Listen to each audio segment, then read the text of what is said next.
I know. I've been doing the math too. It's been more than 500 days since we've received new iPads, and your guess is as good as mine as to why. What was once Apple's darling and actually Steve Jobs' final appearance on stage hasn't gone all too well ever since. That boom the tablets saw earlier in last decade hasn't really recovered, and it might just be because there's a need for some more innovation. Yes, iPads are so powerful today that your MacBook Pro is now powered by its guts, but you can't deny that their form has determined their function regardless of how powerful, and that hasn't really played in its favor. Maybe not launching iPads all through 2023 helped Apple go back to the drawing board. And, well, there's only one way to find out. I'm Jaime Rivera with Pocket Now, and it's time for another deep dive.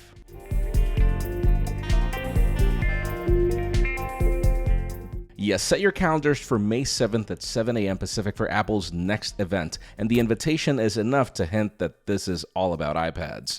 The event seems to be called Let Loose, and we see a smaller than usual Apple Pencil on what looks to be paper with much bolder colors than the subtleness we've seen used for iPads in the past. Actually, notice how these resemble what we've seen with the latest iMac when it comes to color options. If you go into the website for the event, you'll get to see more hints that this is all about the Apple Pencil.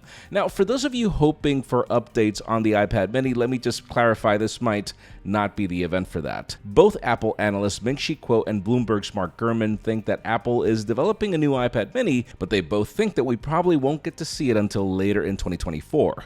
When it comes to the base iPad, that's actually Apple's most recent update. A report from Taiwan about Apple's development plan suggests that the new entry-level iPad will be launched in the second half of next year, meaning, 2025, even if Gurman claims late 2024 the earliest.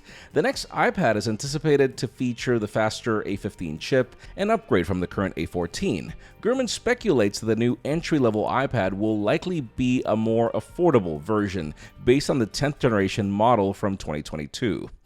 But, well, the updates that we are expecting are to the Air and the Pro, so let's begin with the lighter one, quote unquote. It seems that Apple has decided to pull a MacBook Air approach in giving us two variants this year. Ming-Chi Kuo reported quite a while ago that the standard 10.9-inch variant is set to return, but this time you also get the option for a larger 12.9-inch model.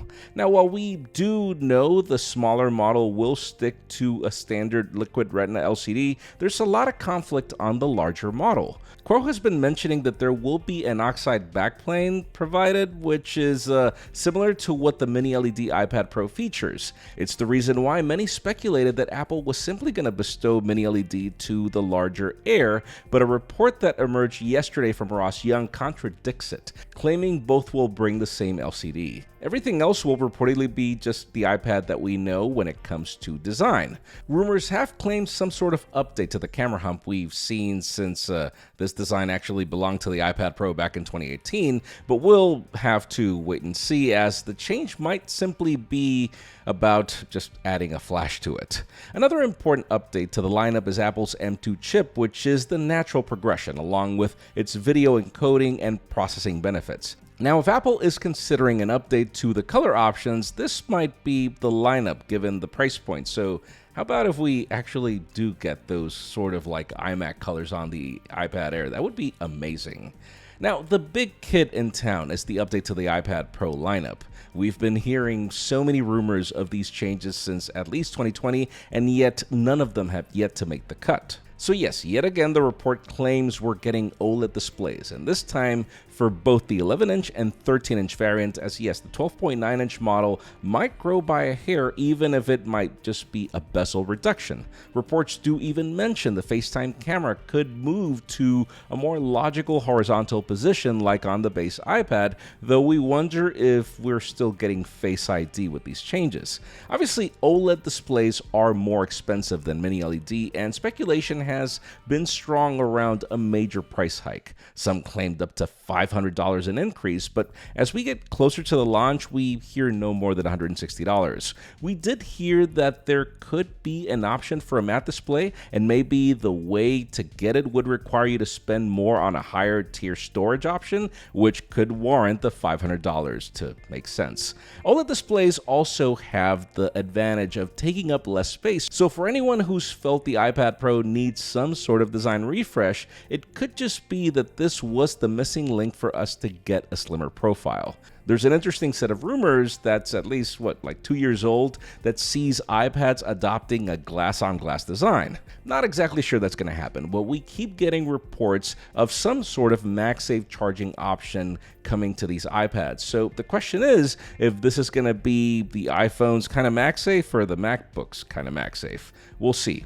Last but not least, there's the inclusion of Apple's M3 chip, which is also the natural progression for the lineup and which should bring a ton of improvements in performance. One to look forward to is how this will allow the iPad to play more power-hungry games, as we've seen with the new iPhone 15 Pro and Pro Maxes and the latest MacBooks.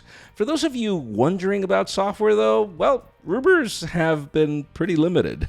Having a launch right before WWDC does make us wonder exactly what kind of software improvements we're getting, and if any of it will make this the ideal work iPad that many of us creative pros have been looking for.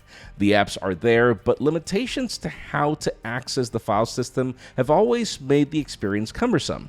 About the only thing we've heard so far is that we're finally getting a calculator application, and that's about it. Like seriously, the calculator, that should have launched since the iPad launched. Other changes might be coming to accessories, so let's begin with the Magic Keyboard, which, aside from rumors of it claiming some sort of a metal part in the build to make it feel more like a MacBook, we still don't know exactly what's coming here. The Apple Pencil is also reported to get a design change to its third generation, since, let's face it, the Apple Pencil 2 is from 2018? Still, the changes coming are also speculation, with some of us putting way too much thought into the invitation, as it shows us to be smaller, wider, easy to grip. I'm not exactly sure if that's going to be the case, but if the iPad does get slimmer, it could make sense. To conclude, what can I say? All the changes do sound pretty enticing, but really just for the fact that these are new iPads. Unless the software finally gets them to the point where their prices make computing sense, it could just be that this will be another year where we don't necessarily get what we want, even if it comes in a shinier and slimmer package. It would honestly be great for this to finally be the best iPads Apple has ever made, not just because they're new, but because they can finally make you ask the question, what's a computer? Like Apple did in some ads years ago. Let us know what you think about our impression in the comments down below, and while you're at it, follow us on social media and subscribe to our channel for more videos like this one. You can also follow me on my personal handles to see me want this lineup to succeed forever, since it launched since day one. Please give this video a thumbs up if you like what you saw. I'm Jaime Rivera. Thanks so much for watching. We'll see you on the next one.